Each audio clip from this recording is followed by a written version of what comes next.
If you're seeing a Google Drive error 400, don't worry. This usually means the browser sent a bad or corrupted request to Google Drive. In most cases, the issue is caused by a damaged cache, bad cookies, a browser extension, or an expired login session. In this video, I'll walk you through the fastest fixes step by step so you can get Google Drive working again without wasting time. And if this video helps you out, make sure to hit the like button and subscribe for more quick tech fixes just like this. Let's jump in. The first thing you should do is simply refresh the page. Sometimes the error is temporary and a quick reload is all it takes. On Windows, press Ctrl and R on your keyboard, then try opening Google Drive again. If the error disappears, you're all set. If not, move on to the next fix. Now let's clear the browser cache and cookies because this is one of the most common reasons for a Google Drive error 400. If you're using Google Chrome, click the three dots in the top right corner, then go to Settings. From there, open Privacy and Security, and then click Clear Browsing Data. When the window opens, make sure you select cookies and other site data, along with cached images and files. These two items are especially important because old or corrupted browser data can break Google Drive pages. Once you've selected them, click Clear Data.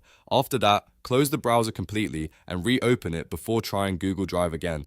If the error is still showing, the next step is to test Google Drive in Incognito mode. This is a really useful way to check whether the problem is being caused by your browser extensions or stored site data. To open Incognito mode in Chrome, press Ctrl, Shift and N at the same time. Then go back to Google Drive and try loading the page again. If Google Drive works in incognito mode, that's a strong sign that one of your extensions or your regular browser data is causing the issue. Next, disable your browser extensions temporarily. Start with anything that could interfere with websites like ad blockers, VPN extensions, security tools, or privacy extensions. These can sometimes modify web requests and trigger a 400 error in Google Drive. Turn them off one by one, then reload Google Drive after each change so you can identify whether one specific extension is the problem. If Drive starts working after disabling one of them, you've found the cause. Another important step is to sign out of your Google account and sign back in. An expired or broken login session can also trigger this error. Log out of Google completely, then sign back in using the same account that has access to your Drive files. After that, open Google Drive again and see if the error is gone.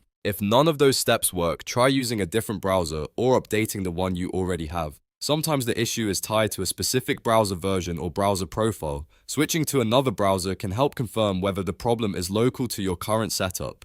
At this point, one of those fixes usually solves the Google Drive error 400. The most effective ones are clearing cache and cookies, testing incognito mode, and disabling problematic extensions. So if you want the quickest path, start there first. If this tutorial helped, please give it a like and subscribe to the channel for more easy troubleshooting guides. And if you want, I can also make a follow-up video showing how to fix Google Drive error 400 on your phone or how to troubleshoot it in Microsoft Edge too.